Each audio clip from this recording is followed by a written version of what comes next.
Welcome to my channel happy kitchen. বন্ধুরা, আমি আবার চলে এসেছি আপনাদের সামনে একটা রান্না নিয়ে, চিকেন স্টু। এই চিকেন স্টু কিন্তু শীতকালে গরম গরম খেতে খুবই ভালো লাগে, যে কোনো সিজনেই ভালো লাগে, তবে শীতকালে বিশেষ করে ভালো লাগে।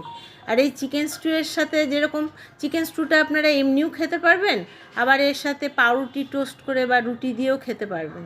আমার সাথে থাকুন আর দেখতে থাকুন আমি কিভাবে রান্নাটা করছি।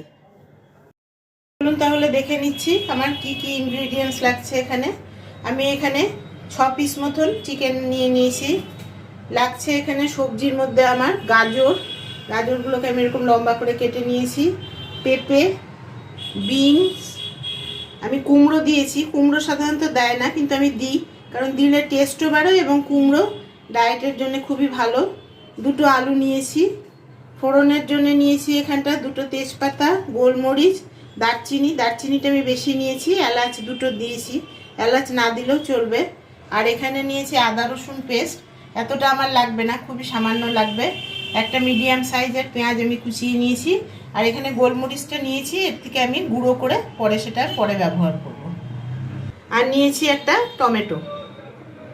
এবার আমি গ্যাসটা ধরিয়ে নিয়ে এতে একটা প্রেসার কুকার বসিয়ে নিচ্ছি। আমি এই রান্নাটা প্রেসার কুকারেই করব। এখানে আমি 1 টেবিল চামচ রিফাইন অয়েল ইউজ করছি। এই সাদা তেলের মধ্যে আমি ইউজ করছি খুব সামান্য একটু বাটার। এই বাটারটাও আপনারা স্কিপ করতে পারেন, কোনো অসুবিধা নেই। এবার দিয়ে দিচ্ছি এতে দারচিনি এবং যে 2টো এলাচ রেখেছিলাম সেটা।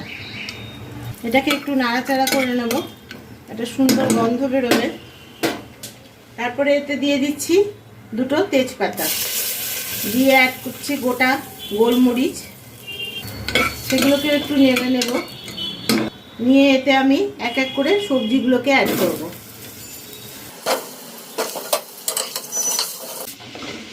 দিয়ে দিচ্ছি গাজর, 2টো যে আলু ছিল, মিষ্টি কুমড়ো, এবং দিচ্ছি বিন। দিয়ে আমি ভালো করে নেড়ে নেবো আগে।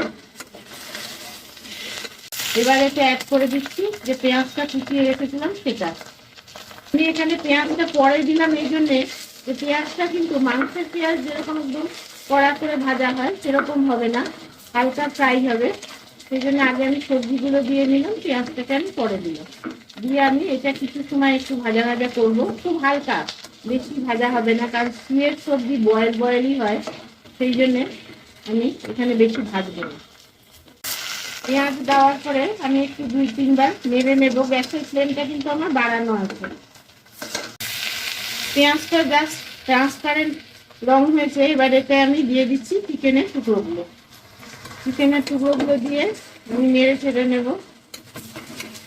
তারপরে এখানে আমি 1 চামচ আদা রসুন বাটা দিচ্ছি।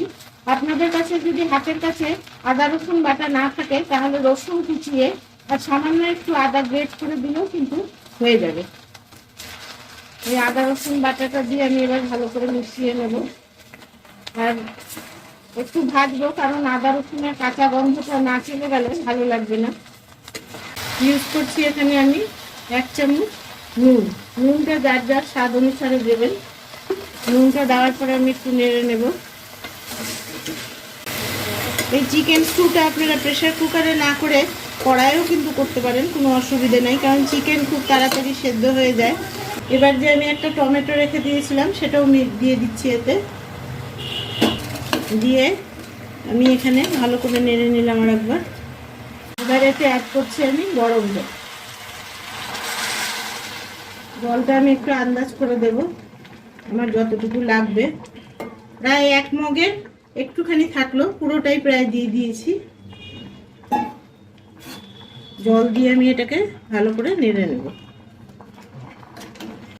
এবার প্রেসার কুকারের মুখটা আমি ঢেকে দিচ্ছি। ফ্লেমটা কিন্তু আমার বাড়ানোই আছে। এই বাড়ানো অবস্থায় আমি 2টো সিটি দিয়ে নেব প্রেসার কুকারে।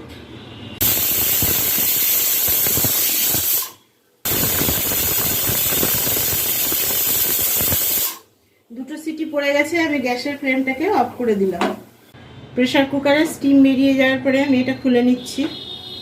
তৈরি হয়ে গেছে আমার চিকেন স্টু। আমি এবার এটাকে সার্ভ করে নেব। আপনারা এই ঝোলটা এতটা পাতলা না রাখতে চাইলে একটা বাটির মধ্যে এমনি নর্মাল জল নিয়ে তাতে হাফ চামচ মতন কর্নফ্লাওয়ার নিয়ে সেটা গুলিয়ে এর মধ্যে দিয়ে একটু ফুটিয়ে নিতে পারেন, তাহলে ঝোলটা একটু ঘন হয়ে যাবে। কিন্তু আমি এখানে কর্নফ্লাওয়ার ইউজ করি না, যেমন থাকে ঝোলটা আমি সেটাই ইউজ করি। এবার আমি সার্ভ করে নিচ্ছি একটা বোলে। এবার ওপর থেকে দিয়ে দিচ্ছি আমি একটু গোলমরিচের গুঁড়ো। যদি আপনাদের এই রেসিপিটা ভালো লেগে থাকে তাহলে লাইক, শেয়ার, কমেন্ট এবং সাবস্ক্রাইব করতে ভুলবেন না। দেখা হচ্ছে পরের ভিডিওতে। Thank you.